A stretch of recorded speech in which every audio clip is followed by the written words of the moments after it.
Ahoy! Today we're talking about Danzaburou, or more specifically, we're talking about Ajax talking about Danzaburou, because he posted some very interesting stats yesterday and more today, I'll get into that, where he discusses his performance compared to other gods on the first day, and through other god releases rather in this year, and there's some very interesting information in there.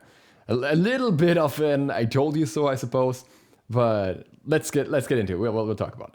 So, Danzaburou Data 1, all numbers rank out of 112 gods. So, obviously he's number 1 in popularity, most played god because he's new and everything. That is always the case. In Conquest, his win percentage, when Ajax posted this, was in spot number 24. So not 24% win rate or something, but like out of all gods, he had the 24th highest win percentage, excluding mirror matchups. And his player damage was spot number 13. So relatively high in player damage, decently high in win rate. It's like in the top 25%, but probably top 20% actually. So, but not the highest one. In non-conquest win percentage, he was in spot 33, and the player damage in spot number 25. So outside of conquest, he does not do quite as well. Not surprising, to be honest. We get to that. And when asked, he then talked a little bit about how other gods performed in comparison. So Tsukuyomi was pretty much number 1 in damage and win percentage, and Cthulhu was similar win percentage as Danzaburou, but lower damage. And Baba Yaga and Mulan were much lower in all regards. Also not surprising, Tsukuyomi is just very, very easy to play. So, and he was very overtuned. So these two things together just meant that he would immediately go into spot 1, right? If you have an easy to play or easy to learn god with high damage that's just overtuned at the start, then is there any possibility that he's not going to go very high up? And Cthulhu, in my opinion, is simply a bit harder to learn. Like, you have to learn like more than just one kit, essentially, because you have to learn his normal kit and his ultimate, and you have to figure out what to use when, what you're weak to, and everything else. So not quite as straightforward. And Baba Yaga and Mulan, I talked about this in a recent video, were both underpowered when they released. And today he made an advanced post out of this, essentially. So he said, people really enjoyed yesterday's data, so here's a full look at this year's god launches. And it shows day 1 as well as day 15 to show how gods change off of player learning alone. And usually by day 16 there would be a bonus balance with changes to the character to potentially buff or nerf them, which ends the launch window, and therefore we have 15 days. I don't know if this is going to be the case for Danzaburou, because that would be around New Year's, and I don't think there's going to be a bonus balance there, unless they already planned it now. But yeah, either way, we have the stats here.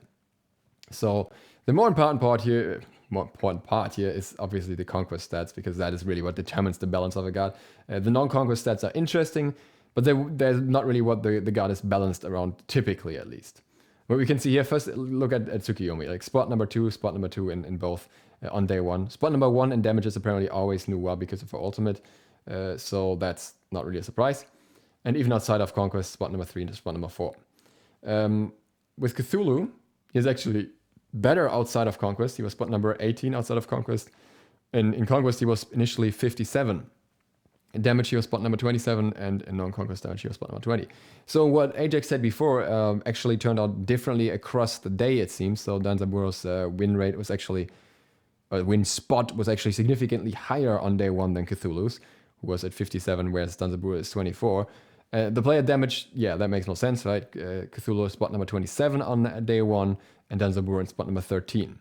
Now, Danzaburou is a hunter. He's expected to do more damage, and he also is an early game burst character, which means he gets, even if a game doesn't go on that long, he gets a lot of damage in, because by the time the game's over, he's done a lot of damage, even if it was short, because he does high burst from level 1 onwards. So yeah, even if the game ends in level 10, he's done high damage. And that's not quite the same for Cthulhu. Cthulhu was still strong in laning, but not as strong as Danzaburou.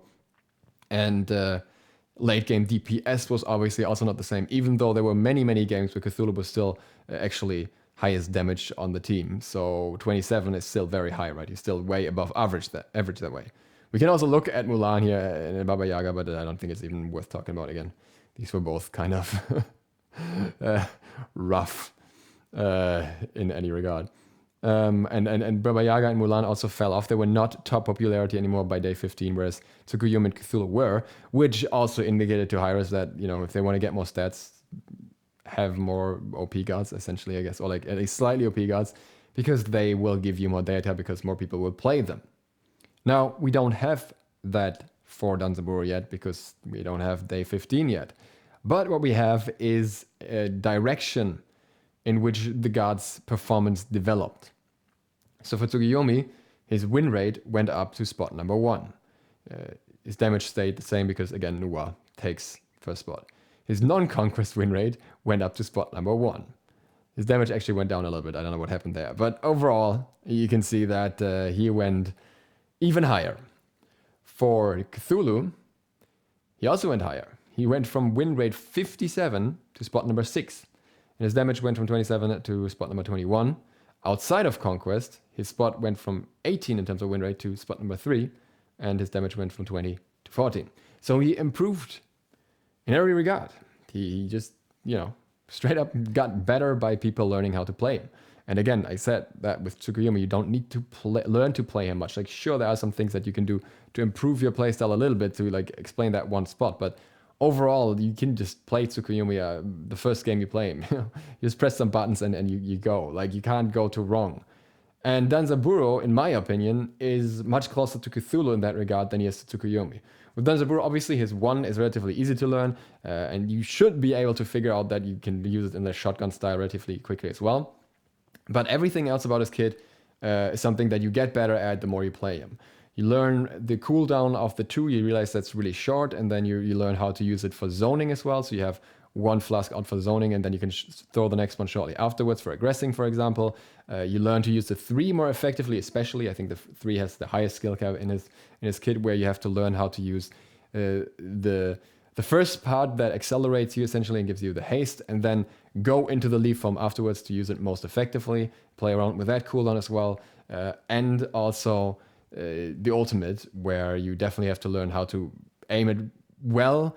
A lot of people are going to figure out, and I still probably don't know yet, that you don't have a health bar above you when you're on the rocket, which I will repeat this again and again, but it makes it for a super strong aggression tool in team fights, because you can just jump on your rocket, fly through the team fight. No one will even notice you because there's too many visual effects going on, and you can hit someone completely unexpected. Like, there's a good chance they won't even pull their Aegis or something before if they have it, because they might not even realize, because the rocket is still pretty fast, and once you learn how to steer it well, you can really utilize that well, which in my opinion will make him a lot stronger as well once people really jump on the rocket more and go in more aggressively. Like, most players that I've seen have not really jumped on the rocket much because they're too worried that they could die as a result of that. But once you figure out, how aggressive you can really go with him, how much damage he really has, you get a lot more potential out of him. So I think we're not even like close to skill cap when it comes to utilizing Danzaburou's kit. That's also why I made the guide yesterday. And I think he's going to go up in win rate. I'm very certain that he's not going to stay in these spots and that he's going to improve. I mean, I'd love to be proven wrong here. And I hope that Ajax posts the second part in 15 days to compare how he's performing now, because it would be really interesting. But I highly doubt that he's going to go down. I think his non-conquest win rate will stay a little bit lower. That's mainly because his kit lends itself more to conquest, because he has very strong early game bully potential. When you go into super late game, he's not quite as effective as he is in earlier and mid game. He's still very effective, don't get me wrong, which is a little bit less. Itemization outside of Conquest, I think, is also not quite as good, because Transcendence is not as strong outside of Conquest, and I think Transcendence is a very, very strong item for him. But that is if people even care about itemization, and most people don't even care about that very much. I think he benefits from having like jungle path around him where he can fly around with his rocket as well. The surprise factor and everything. And I think his AoE is a lot easier to apply in the Conquest passages as well. You can block off things better with his 2 and everything. So I think that's all a little bit harder outside of Conquest, and that's going to remain the case. So I don't see him being better in non-Conquest than Conquest so far. But it's going to be minor anyways. Like, I think he's still going to be good because he has so much damage, he has so much potential, he has so much CC, that all still functions, just not as well. So I'm definitely seeing him going up, and I think he's going to be at least in the top tier row of gods for now, based on the stats that we have here, based on what I've seen in game. And yeah, it just takes time for people to figure it out. One question that will definitely come up as well is where he's going to be most played. So on higher levels of play at the moment, I did not believe it at first, but Apollo Jungle is becoming quite popular. So you'll see that in Masters, for example. If you look at the Masters build for Apollo, they're playing jungle now. And that works very well, in my opinion, with Danzaburou, who can instantly clear camp and who can gank very, very well with both his ultimate as well as the rest of his kit, really. So we could see him there. We could also see him in solo. We could see him in mid. We could, again, see him in support. And if people figure out a way to play him even more effectively in those roles than in ADC, maybe, that could also influence his win rate further. And I would not be surprised if that happens, because I think especially his gank potential is through the roof, really. So a lot of things here that to me indicate that he's going to go up. Maybe somewhere in the top 10 in terms of damage. And yeah, I don't even want to make a prediction for the win rate, but I think it's going to be very high. And I thought it was very interesting. I'm very happy that Ajax posted this. I really like this type of stuff. Just to have some more insights, some things to look at, and learn a little bit more about the things that we normally don't hear about behind the scenes.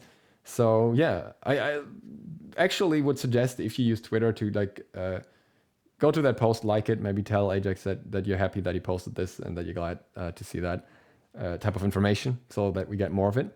I think it's really cool. I think encouraging that type of stuff is really nice, because he was frustrated afterwards because some other post, some meme post that he did got way more likes than this one. He was like, why did I even, post this one? And I think it's really cool to have these type of things. So with that, thank you guys very much for watching. If you're new to the channel, click the sub button and maybe the bell so you get notified of other upcoming SMITE videos. We got a lot of stuff for the new god and everything else surrounding it still coming up. And other than that, I hope to see you for the next one soon.